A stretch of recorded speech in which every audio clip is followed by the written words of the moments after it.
Oke, sebelumnya Assalamualaikum warahmatullahi wabarakatuh. Halo teman-teman semuanya, kembali lagi di video praktikum saya. Di video kali ini saya bakal ngejelasin salah satu materi penting, yaitu tentang interlocking silinder dengan sensing feedback.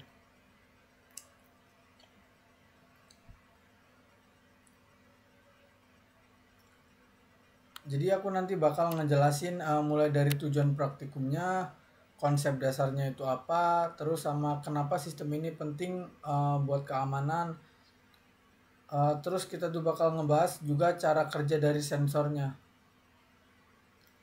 Sensor apa aja yang bakal dipakai.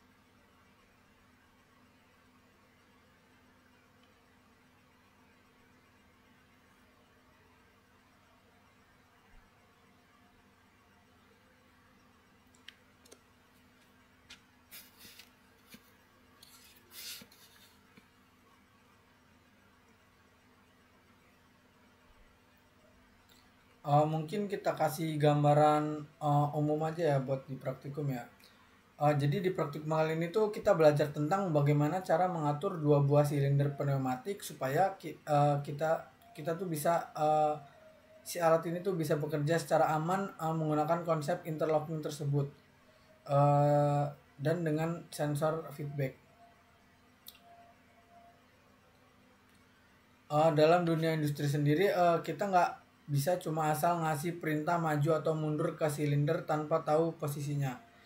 Kalau sistem cuma mau ngendalin output tanpa umpan balik itu bisa berbahaya gitu. Misalnya terjadi tabrakan mekanik, komponen cepat rusak, terus sama operator bisa celaka atau proses industri bisa jadi kacau gitu. Makanya tuh di industri hampir semua aktuator wajib banget dilengkapi dengan feedback. Yaitu feedback dari si sensor. Sensor ini tugasnya tuh buat ngasih informasi ke PLC. Apakah silinder sudah berada di posisi yang benar atau belum gitu. Sebelum PLC ngeluarin perintah sebelum si PLC ngeluarin perintah, kita lanjut ke langkah berikutnya. Di sini ada tujuan praktikum. Tujuan dari praktikum yang pertama itu ada memahami konsep interlocking pada aktuator pneumatik atau elektrik untuk mencegah kondisi tidak aman. Kemudian yang kedua ada mengimplementasikan sensing feedback dari sensor posisi silinder ke dalam logika kendali PLC. Lanjut yang terakhir ada menyusun ladder diagram yang memastikan urutan gerak silinder hanya terjadi bila kondisi sensor telah terverifikasi. Di tujuan yang pertama itu memahami konsep interlocking itu, jadi si interlocking ini intinya mekanisme dari pengaman gitu. Interlock memastikan suatu aksi hanya boleh terjadi kalau kondisi tertentu sudah terpenuhi. Misalnya tuh kayak uh, silinder A itu nggak boleh maju kalau silinder B belum mundur gitu. Atau sebaliknya silinder B baru boleh maju kalau sensor posisi silinder A sudah menyatakan aman. Kemudian uh, di tujuan nomor 2 itu ada mengimplementasikan sensing feedback. Kita tuh belajar gimana data dari sensor posisi masuk ke PLC lalu dipakai sebagai syarat logikanya gitu. Biasanya sensor yang dipakai itu proximity atau limit switch yang nempel di ujung silinder. Sensor ini tuh ngasih sinyal on atau off ke input PLC buat nyatain misalnya tuh kayak silinder sudah maju penuh atau silinder sudah mundur penuh gitu. Kemudian yang terakhir ada menyusun ladder diagram. Tujuannya tuh supaya kita bisa bikin ladder diagram yang urutannya tuh urutan geraknya tuh aman lah, nggak tabrakan dan sesuai sama si sensor. Untuk PLC sendiri ini hanya akan ngasih sinyal ke solenoid valve kalau si sensor ini benar-benar mendeteksi posisinya.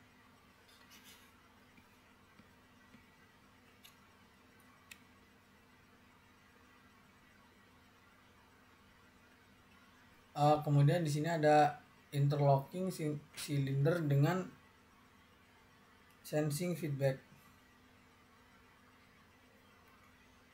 Sistem aktuator yang hanya mengandalkan output tanpa umpan balik posisi dapat menimbulkan tabrakan mekanik, kausan komponen, dan kecelakaan kerja. Oleh karena itu, pada industri diwajibkan adanya interlocking berbasis sensing feedback. Ada pula praktikum ini digunakan dua silinder pneumatik yang saling memiliki ketergantungan urutan gerak.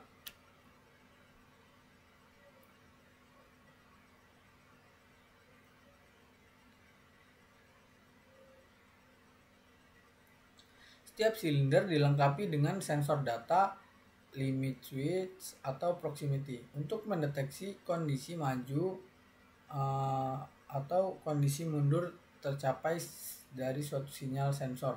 Inilah yang divalidasi oleh PLC. Sebelum memberi perintah solenoid valve, bila sensor tidak menunjukkan posisi yang aman, gerakan berikutnya diblok. Mungkin sekarang kita masuk ke konsep dasar gitu. Bayangin tuh kita punya dua silinder pneumatik. Silinder ini saling tergantung gerakannya gitu, saling bergantung. Artinya kalau silinder pertama belum selesai bergerak, silinder kedua itu nggak boleh langsung mulai gitulah. Ini mirip kayak pintu di rel kereta. Kereta nggak boleh jalan kalau pelang pintu ini belum turun gitu. Pada sistem tanpa feedback, PLC cuma ngasih sinyal maju atau mundur.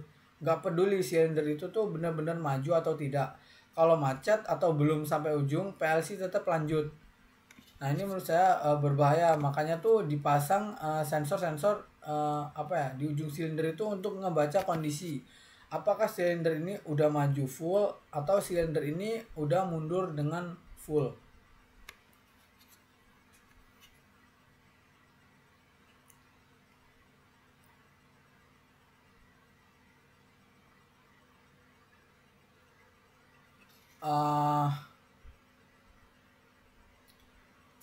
Mungkin kalau sensor nggak aktif, PLC itu bakal ngelok gitu, ngelok dari gerakan, alias interlock aktif.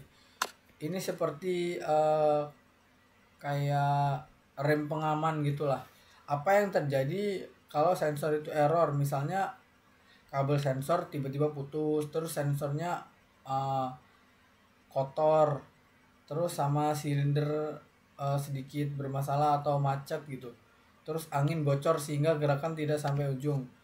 PLC di sini akan menganggap kondisi itu tidak aman, maka sistem nggak jalan ke langkah berikutnya. Ini justru melindungi komponen dan juga melindungi dari operator.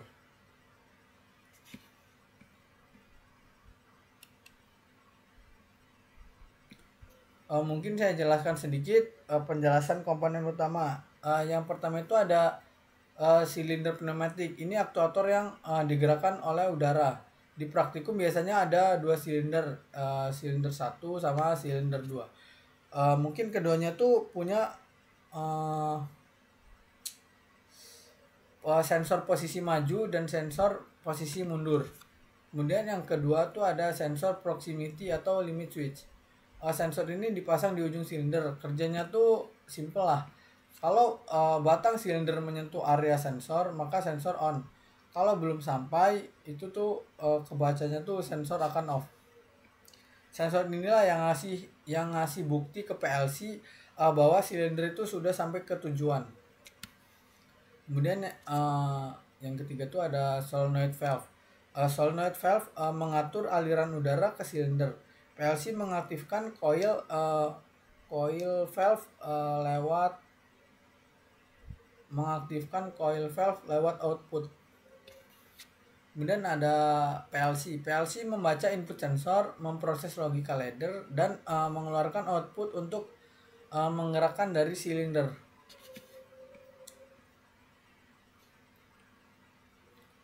Mungkin saya jelaskan sedikit penjelasan logika dari kerja praktikum. Langkah yang pertama itu ada sistem on. Ketika tombol start atau sistem on aktif, PLC mulai ngecek kondisi dari suatu sensor. Biasanya tuh PLC harus memastikan gitu kedua silinder ini berada di posisi yang aman. Misalnya tuh kayak silinder 1 berada di posisi mundur, kemudian silinder 2 ini berada di posisi mundur juga gitu. Kalau dua kondisi ini belum terpenuhi, sistem itu nggak bakal boleh lanjut. Kemudian yang langkah kedua itu mungkin silinder 1 itu maju. PLC hanya akan mengeluarkan sinyal ke solenoid silinder 1, yaitu maju. Kalau sensor mundurnya benar-benar on, artinya tuh silinder benar-benar udah siap gitu. Kemudian langkah ketiga itu ada menunggu sensor maju silinder dari menunggu sensor maju silinder yang pertama. Setelah sinyal maju dikirim, PLC menunggu sensor maju silinder 1 itu akan on. Kalau belum on, PLC nggak akan ngapa-ngapain. Ini tuh supaya silinder nggak dipaksa gitu lanjut ke langkah berikutnya. Kemudian ada langkah keempat itu silinder 2 maju. Setelah sensor maju, silinder 1 itu terbaca. Barulah silinder 2 itu boleh maju. Langkah yang terakhir itu yang kelima itu ada urutan mundur. Setelah finishing step, urutan biasanya itu dibalik, silinder 2 mundur dulu, kemudian terus baru gitu silinder si 1 ini nyusul gitu mundur. Semua tetap berdasarkan sensor. Inilah yang disebut interlocking movement sesuai sama judul.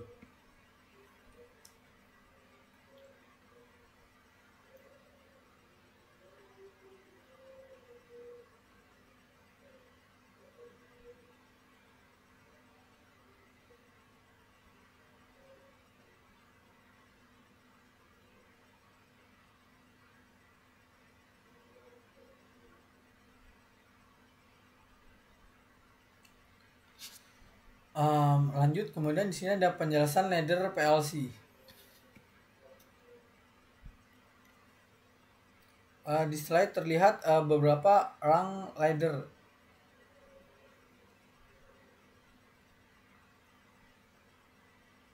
Mungkin saya akan jelaskan sedikit supaya lebih mudah dimengerti gitu.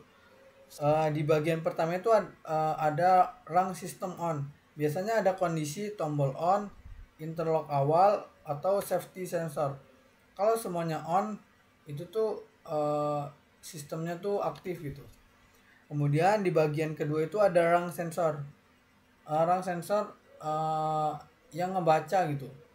Misalkan kayak sensor 1 maju, sensor 1 mundur, sensor 2 maju, kemudian sensor 2 itu mundur.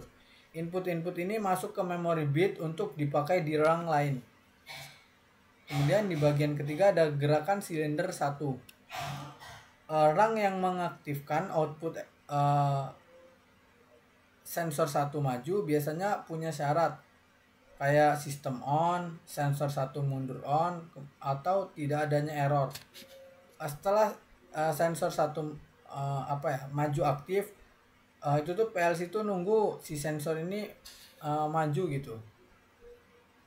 Kemudian ada gerakan silinder 2. Output silinder 2 maju akan aktif hanya jika sensor maju 1 itu on atau sistemnya itu on. Kalau sensor belum on, rung ini tetap bakal off. Kemudian ada timer. Ada timer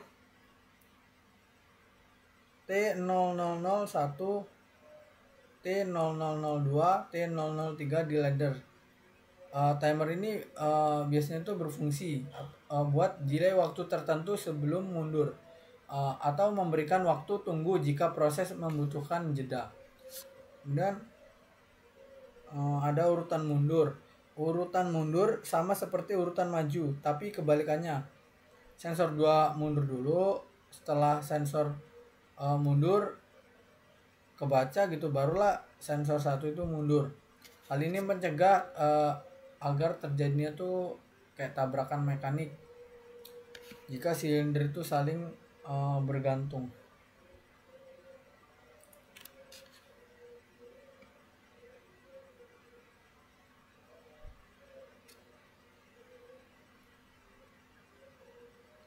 sama seperti yang tadi saya jelaskan.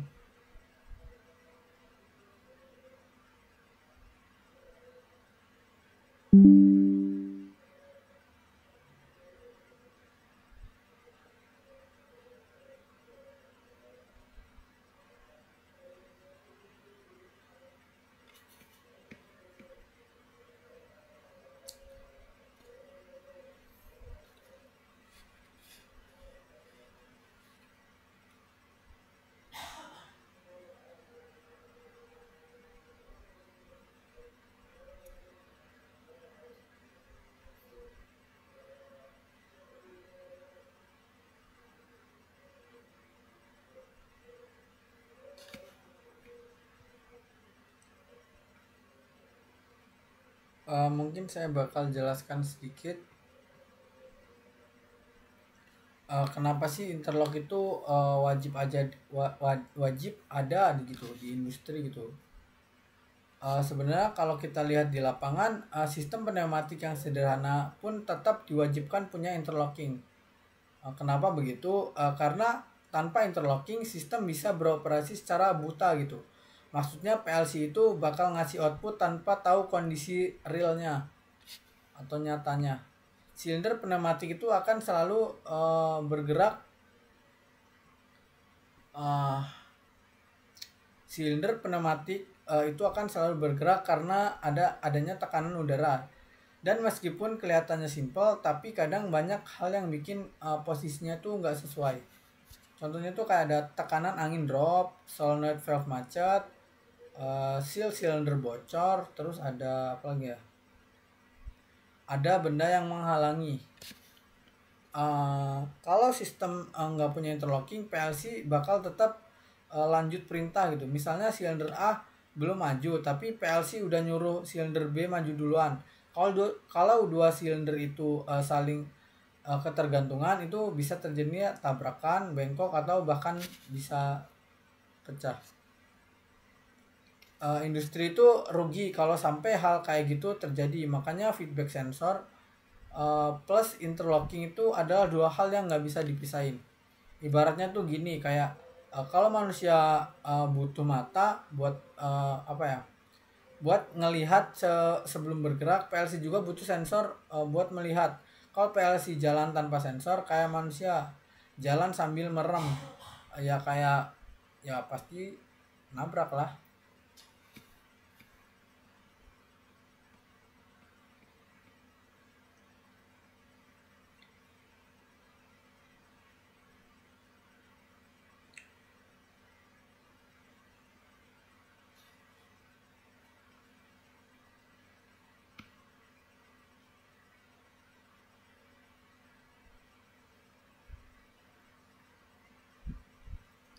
Kemudian ada pula apa ya, kayak keuntungan dari interlock atau sensor feedback sendiri. Yang pertama tuh ada aman lah. Gerakan berurutan dan selalu tervalidasi dari sensor. Terus ada komponennya tuh bikin awet, kayak karena tidak bergerak saat kondisi itu tidak ideal. Terus sama mengurangi error mungkin. Iya sih, mengurangi error. Posisinya tuh selalu tepat gitu. Kemudian ada sistem stabil, urutan kerja itu nggak bakal berubah.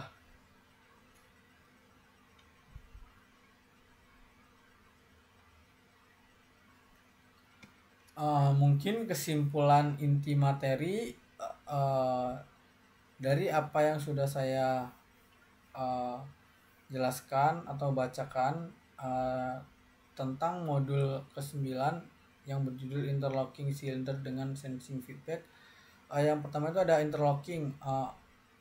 Kayak interlocking itu kayak mekanisme pengaman urutan dari suatu kerja gitu. Kemudian ada sensor. Sensor ini kayak alat penting buat memvalidasi posisi dari silinder. Kemudian ada PLC. PLC itu hanya akan memberi output kalau sensor menyatakan kondisinya aman. Terus ada urutan gerak silinder harus sesuai sensor supaya nggak terjadinya tuh rusak atau kayak tabrakan gitu. Terus ada ladder diagram digunakan untuk membuat logika aman berdasarkan input dari suatu sensor.